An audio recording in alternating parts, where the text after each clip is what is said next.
Hello बच्चों, कैसे हैं आप सब। आई होप आप सब अच्छे होंगे। आपकी स्टडीज बहुत ही जबरदस्त चल रही होगी।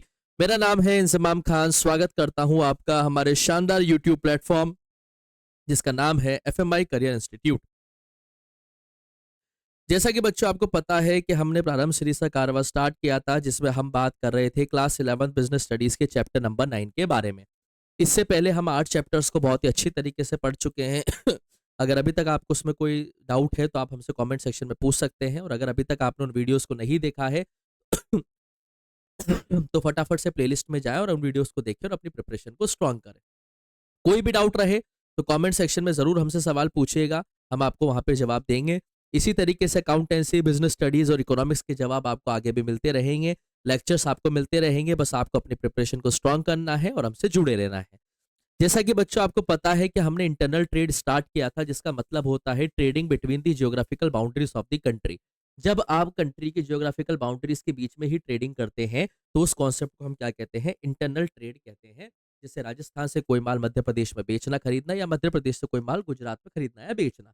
जब कंट्री के इंटरनल पार्ट में, कंट्री के जियोग्राफिकल बाउंड्री के अंदर ही ट्रेडिंग करी जाती है तो उस कॉन्सेप्ट को हम क्या कहते हैं बच्चों, इंटरनल ट्रेड कहते हैं। तो उसे ही हमें आगे बढ़ाना है। हमने होलसेलर्स और रिटेलर्स के बारे में आज पढ़ रहे थे हम, जिसमें कल हमने इटिनरेंट रिटेलर्स के बारे में पढ़ा था। आज हमें पढ़ना है फिक्स्ड शॉप लार्ज रिटेलर्स के बारे में। फिक्स्ड शॉप लार्ज रिटेलर्स वो होते हैं बेटा जो एक परमानेंट दुकान लेके बैठे हुए हैं और बड़ी दुकान लेके बैठे हुए हैं। इसमें आते हैं हमारे departmental stores, mail order houses, super markets, chain stores जिसे हम मल्टीपल शॉप्स के नाम से भी जानते हैं, और कंज्यूमर कोऑपरेटिव स्टोर, और हम मॉल्स भी इन्हें कह सकते हैं। तो ये फिक्स्ड शॉप लेके बैठे हुए जिनका एक परमानेंट ठिया होता है और ये बड़ी दुकानें होती है। सबसे पहले हम बात करेंगे डिपार्टमेंटल स्टोर्स की। ये एक लार्ज एस्टेब्लिशमेंट होता है जो बहुत सारे वाइड वेराइटी ऑफ प्रोडक्ट में डील करता है under one roof. Departmental stores जो होते हैं बेटा, ये wide variety of product sell कर रहे होते हैं एक ही छत के नीचे अंदर। ये मार्ट वगैरह टाइप होते हैं, मतलब आप इसके अंदर जाएंगे तो आपको एक ही छत के नीचे बहुत सारे सामान देखने को मिल जाएंगे।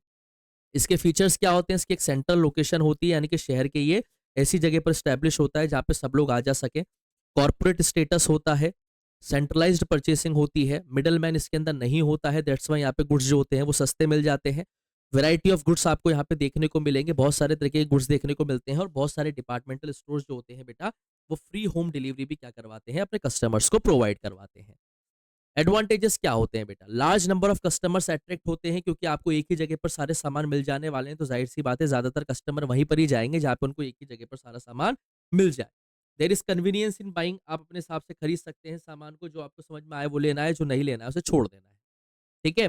डिपार्टमेंटल स्टोर का मेन एम होता है कि वो कंज्यूमर को ज्यादा से ज्यादा सर्विस प्रोवाइड करवाएं, और कहीं ना कहीं वो प्रोवाइड करते हैं इकोनॉमी को लार्ज स्केल ऑपरेशन भी। लेकिन इसमें डिपार्टमेंटल स्टोर्स में एक लैक भी होता है। क्या लैक होते हैं, कमियां भी होती है कि जब आप बहुत सारे प्रोडक्ट्स को एक ही छत के नीचे लेके आते हैं तो आपको पर्सनल अटेंशन नहीं मिल पाता है। ठीक है। पर्सनल अटेंशन की इसमें हमें कहीं ना कहीं कमी देखने को मिलती है।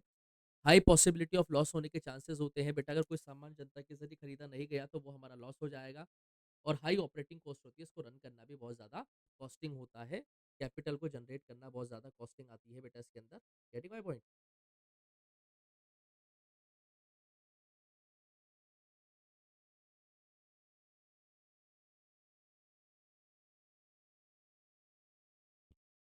समझ गए, आगे देखिए।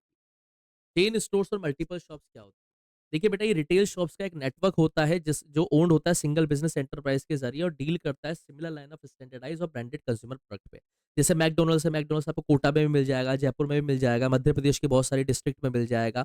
सेम सबका टेस्ट रहता है। जूतों की जो शॉप होती है जैसे एडिडास है, नाइकी है, रिबॉक है ना, कैंपस है, या अपने स्केचर्स वगैरह हैं, तो इनके भी आपको मल्टीपल शॉप जो है अलग अलग स्टेट, अलग अलग डिस्ट्रिक्ट के अंदर देखने को मिल जाएगी। इन्हें हम चेन स्टोर्स या मल्टीपल शॉप्स के नाम से जानते हैं।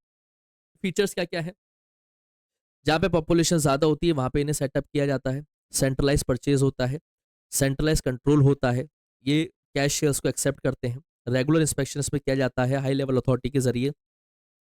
सेंट्रल लेवल से, टॉप लेवल से ही प्राइस को फिक्स करके लाया जाता है इसमें, और इसमें विंडो ड्रेसिंग भी इन्वॉल्व होती है। एडवांटेजेस क्या है बेटा, कहीं ना कहीं ये क्या होता है बेटा, हमारे देश की जो इकोनॉमी उसको बूम करने पे काम करती है। मिडल मैन को पूरी तरीके से रिमूव कर देते हैं। यहाँ पे कोई भी बैड डेट्स होने का रिस्क नहीं होता है, और यहाँ पर हम ये कह सकते हैं it leads to diffusion of risk, risk को बिल्कुल कम कर देता है। लिमिटेशन से बेटा इसमें आपको उधार कोई सामान नहीं मिलेगा, आपको कैश में देना पड़ेगा। पर्सनल टच की इसके अंदर कमी देखने को मिलती है, लैक ऑफ इनिशिएटिव इसके अंदर कम होता है, इनिशिएटिव को प्रमोट नहीं किया जाता, और डिफिकल्ट है कि यहाँ पे आप डिमांड को क्या कर पाए, चेंज कर पाए। So these are the limitations of the chain stores, और we can say that multiple shop. Vending machines क्या होती है बेटा? Goods are sold with the help of slot machines operated by coins. एक ऐसी मशीन जिसमें आप सिक्का डालोगे और आपको कोई चीज मिल जाएगी, उन्हें हम वेंडिंग मशीन्स बोलते हैं। वेंडिंग मशीन के फीचर्स क्या है? सेल्फ सर्विस सिस्टम है, आप ही को काम करना है, आपके लिए कोई पर्सन वहीं खड़ा नहीं होगा, आपने सिक्का डाला, आपको चीज मिल गई, 24/7 आप इसमें शॉपिंग कर सकते हैं। कॉइन्स आपके पास होना जरूरी है, और यहाँ पे आपको सस्ते प्रोडक्ट ही मिल पाएंगे, आपको महंगे प्रोडक्ट यहाँ पे परचेस नहीं कर सकते। जैसे आजकल बहुत सारे फॉरेन कंट्रीज के अंदर वेंडिंग मशीन्स आपको देखने को मिलेगी, उसमें आपने सिक्का डाला और आपको कोल्ड ड्रिंक मिल गई, तो इसे वेंडिंग मशीन्स कहते हैं। एनी टाइम शॉपिंग ऑप्शन, आप कहीं पर भी बैठे हुए शॉपिंग कर सकते हैं। सेल्फ सर्विस है, सारा काम आपको करना है, कोई आपको वहाँ पे ध्यान देने नहीं आएगा। फास्ट सर्विस है, सिक्का डाला तुरंत आपके पास प्रोडक्ट आ जाएगा। लिमिटेशंस भी, कॉस्टली है, महंगा पड़ता है, इंस्पेक्शंस प्रॉपर इसके नहीं हो पाते हैं, और कस्टमाइज प्रोडक्ट जो होते हैं वो इसके अंदर डेवलप किए जाते हैं। The last topic of this chapter is GST, goods and service tax. Goods and service tax बेटा एक इनडायरेक्ट टैक्स है, जिसने बहुत सारे इनडायरेक्ट टैक्स को रिप्लेस किया है, और ये पास हुआ था बेटा पार्लियामेंट में 29 मार्च 2017 को, लागू हुआ था 1 जुलाई 2017 को। जीएसटी उन सभी गुड्स और सर्विसेज के ऊपर लगेगा बेटा जो मैन्युफैक्चरिंग हो रही है। GST would be destination based taxes against the present concept of origin based tax.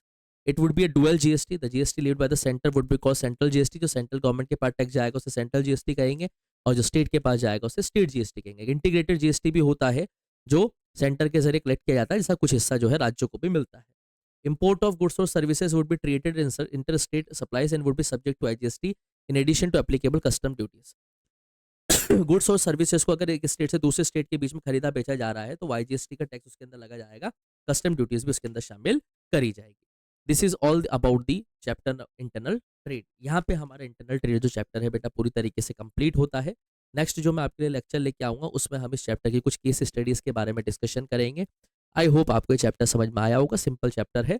Case studies के बाद हम लास्ट चैप्टर हमारे सिलेबस का लेंगे जिसका नाम है इंटरनेशनल ट्रेड, और उसके बाद हम बहुत सारे प्रैक्टिस क्वेश्चंस इस चैप्टर के अंदर डिस्कस करने वाले हैं। आई होप आपको समझ में आया होगा। फिर भी अगर आपको कोई डाउट रहता है तो आप कमेंट सेक्शन में अपने सवालों को छोड़ सकते हैं। जल्दी ही मिलेंगे आपसे नेक्स्ट वीडियो में, तब तक के लिए आप लोग पढ़ते रहें, मस्त रहें। Thank you, bye bye.